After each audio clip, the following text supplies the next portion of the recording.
Je m'appelle Benjamin Touboul, j'ai 25 ans et j'ai créé la startup sociale Nuzapak qui développe et commercialise des accessoires de voyage pour voyager en sac à dos, des accessoires innovants et astucieux dont la vente permet le développement de projets sociaux via une plateforme de microfinance qui se nomme Kiva.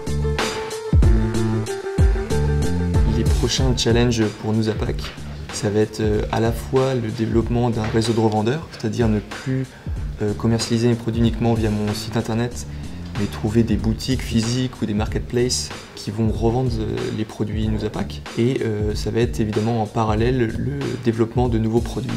D'une part qui répondent aux besoins spécifiques des voyageurs en sac à dos, et d'autre part qui permettent le développement de projets sociaux.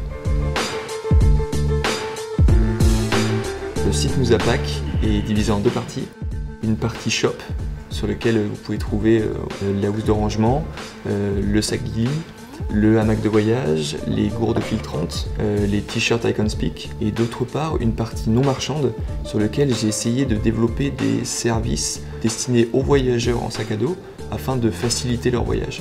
Il vous suffit de remplir 6-7 questions et en un clic, vous avez la liste complète des affaires à mettre dans votre sac à dos, de votre brosse à dents à votre slip, en passant par votre pull et votre parapluie.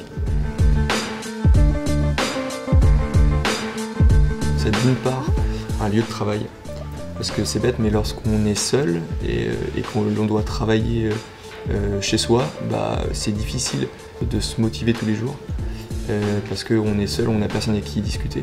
C'est un vrai plus de pouvoir échanger sur mes problématiques, sur les problématiques de Nuzapak, pouvoir trouver des solutions ou des idées auxquelles on n'aurait pas forcément pensé. Ça peut être un logo, un visuel, n'importe quoi. Je vais pouvoir aller les voir. J'arrive avec mon PC. Qu'est-ce que vous en pensez, Nana? Je crois que c'était pour le choix des couleurs d'un produit. Il me fallait une petite base de données pour avoir des avis extérieurs. J'ai fait le tour de la ruche et je suis allé demander à chaque personne leur avis. Et juste ça m'a permis de récolter un tas de retours. C'est quelque chose que je n'aurais pas pu faire si j'étais resté tout seul chez moi sur mon bureau. Et c'est pour ça que la ruche, au lieu d'être un simple lieu de travail, c'est un lieu d'interaction qui permet de développer son projet bien plus rapidement. À la ruche, il y a deux événements que j'aime particulièrement.